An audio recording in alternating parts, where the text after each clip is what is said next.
Hello, in this video we are going to be talking about using a technique that's similar to the Orton effect in trying to create some level of separation and simplicity in our black and white images. So I've chosen this image, black and white image, in fact it's an infrared image of some woodlands near where I live.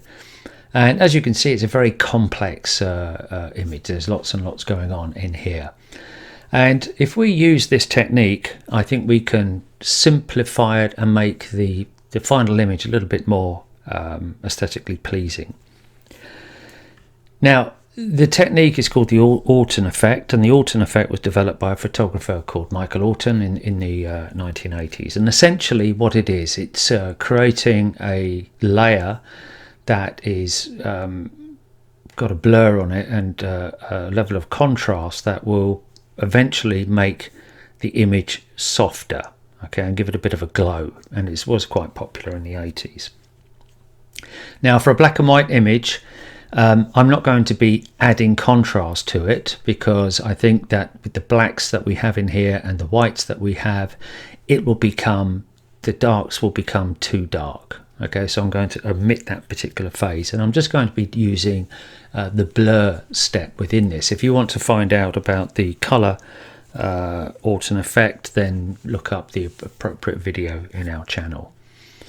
Okay, so let's go. So the first thing we're going to do is Command J. We're going to duplicate the layer, and then we're going to go to Filter, Blur, Gaussian Blur. Okay. And with the Gaussian blur, you get this dialog box up.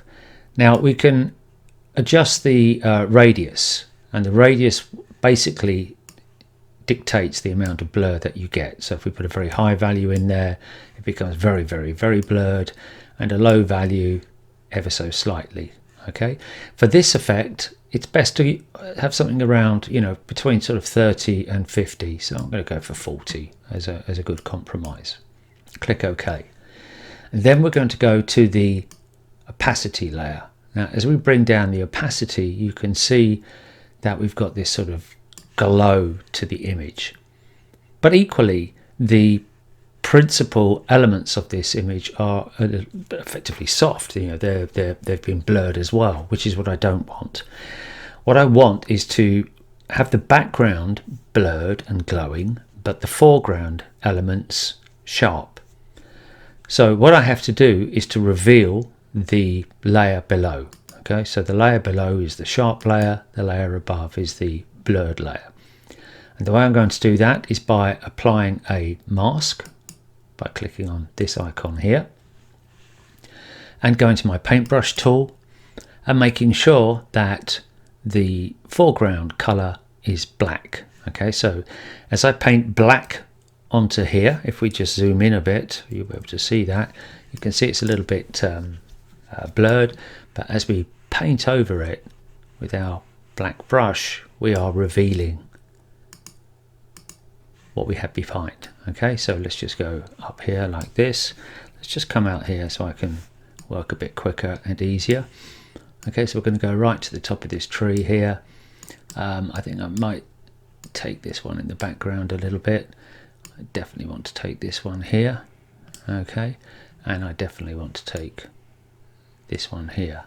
Okay, so as we brush over it, you can see how these are coming sharp.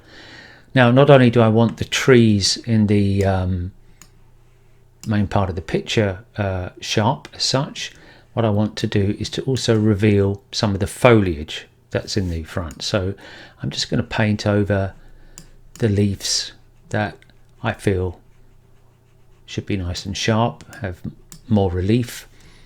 Let's come up here, let's get these ones up here.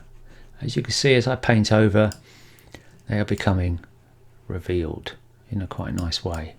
Okay, so let's come down here, and I think we'll just take a few of these here, and I think the whole of the foreground needs to be sharp.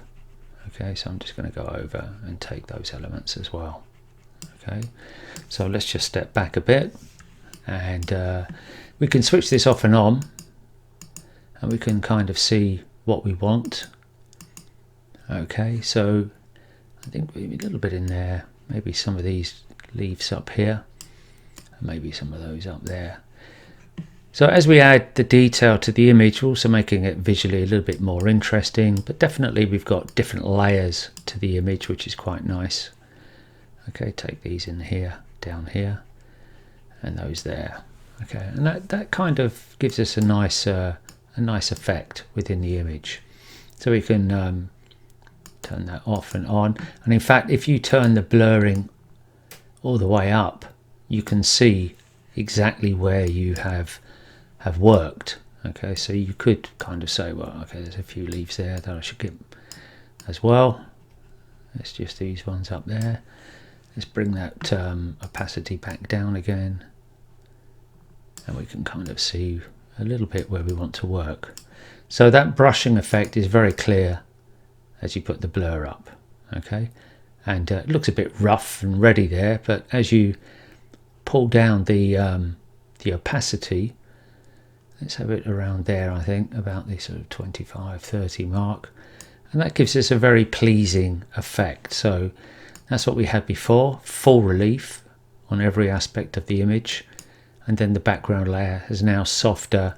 And being softer has pushed it into the background, and the sharper elements have been brought forward into the foreground. Okay, so that's the...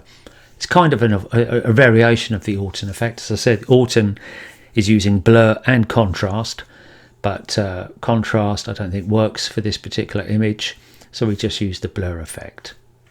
Okay, I hope you enjoyed that. Thank you.